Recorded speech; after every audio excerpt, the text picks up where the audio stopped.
Chapter 7. The Journey to the Great Oz. They were obliged to camp out that night under a large tree in the forest, for there were no houses near. The tree made a good thick covering to protect them from dew, and the Tin Woodsman chopped a great pile of wood with his axe, and Dorothy built a splendid fire that warmed her and made her feel less lonely. She and Toto ate the last of their bread, and now she did not know what they were going to do for breakfast. "If you wish," said the Lion, "I will go into the forest and kill a deer for you. You can roast it by the fire, since your tastes are so particular that you prefer cooked food, and then you will have a very good breakfast." "Oh, don't, please don't," begged the Tin Woodsman. "I should certainly weep if you killed a poor deer, and then my jaws would rust again." But the Lion went away into the forest and found his own supper, and no one ever knew what it was, for he didn't mention it.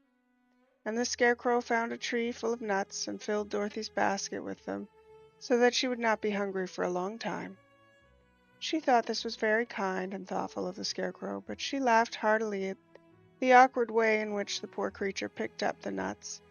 His padded hands were so clumsy that the nuts were so small that he dropped almost as many as he put in the basket. But the Scarecrow did not mind how long it took him to fill the basket, for it enabled him to keep away from the fire, as he feared a spark might get into his straw and burn him up. So he kept a good distance away from the flames, and only came near to cover Dorothy with dry leaves when she lay down to sleep. These kept her very snug and warm, and she slept soundly until morning. When it was daylight, the girl bathed her face in a little rippling brook, and soon after they all started towards the Emerald City. This was to be an eventful day for all the travelers. They had hardly been walking an hour when they saw before them a great ditch that crossed the road and divided the forest as far as they could see on either side.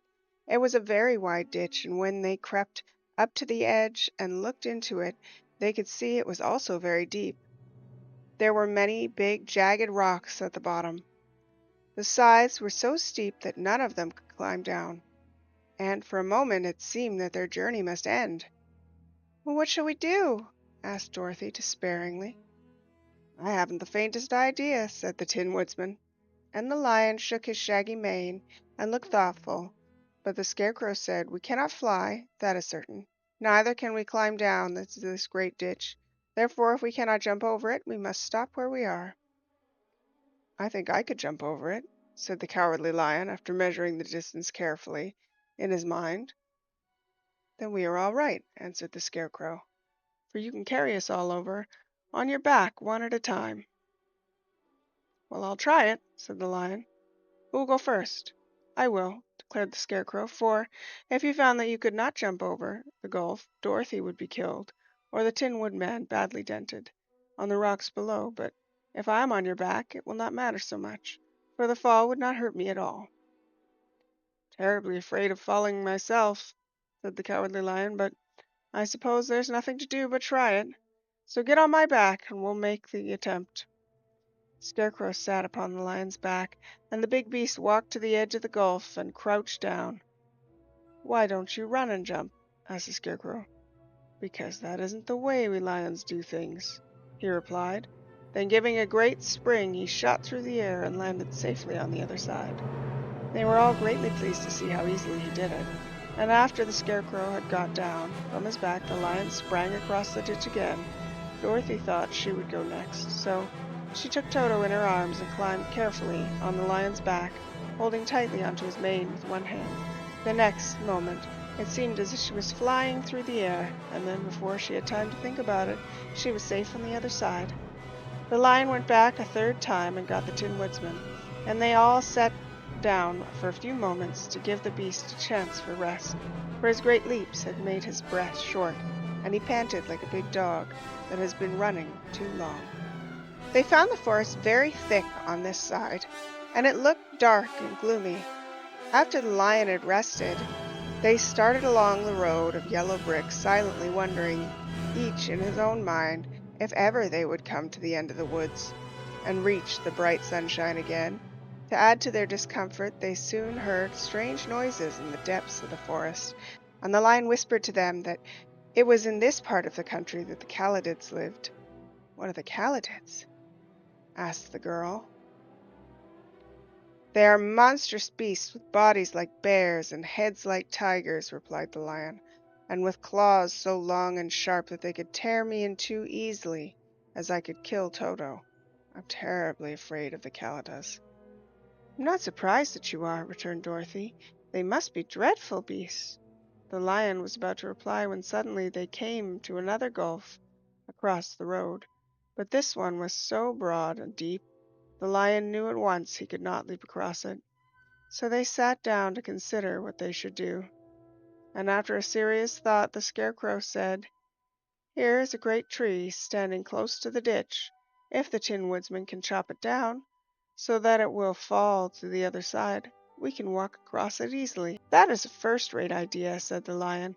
"One would almost suspect you had brains in your head instead of straw." The woodsman set to work at once, and so sharp was his axe that the tree was soon chopped nearly through.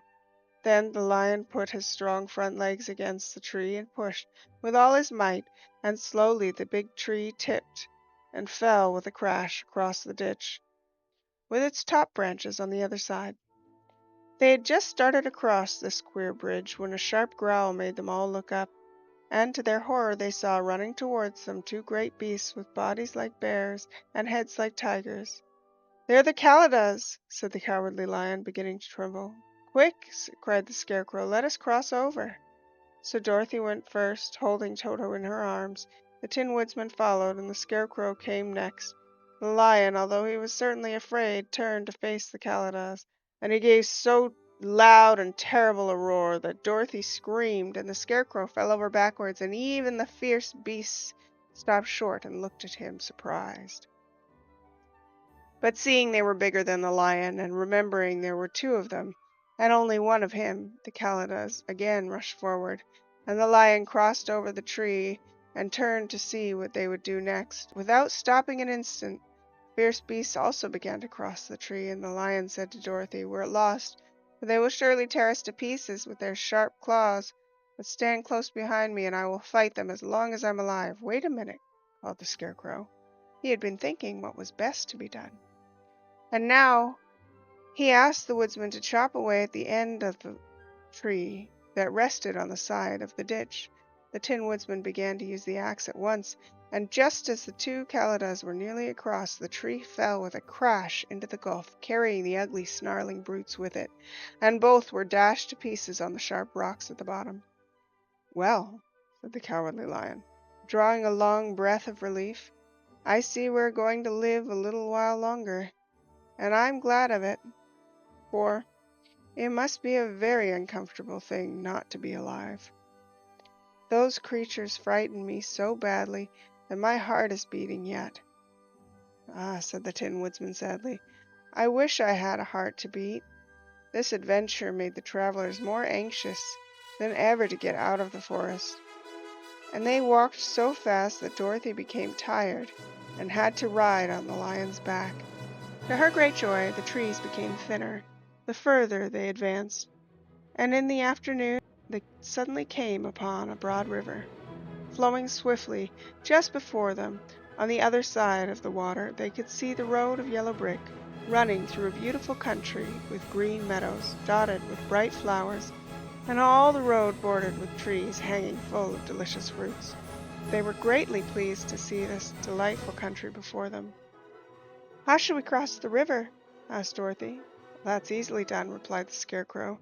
"The Tin Woodman must build us a raft, so we can float to the other side." So the woodsman took his axe and began to chop down small trees and made a raft, and while he was busy at this the Scarecrow found on the other bank a tree full of fine fruit, and this pleased Dorothy, who had eaten nothing but nuts all day, and she made a hearty meal of the ripe fruit. But it takes time to make a raft, even when one is industrious and untiring as the woodsman, and when night came the work was not done, so they found a cozy place under the trees, where they slept until morning, and Dorothy dreamed of the Emerald City, and of the good Wizard Oz, who would soon send her back to her own home again.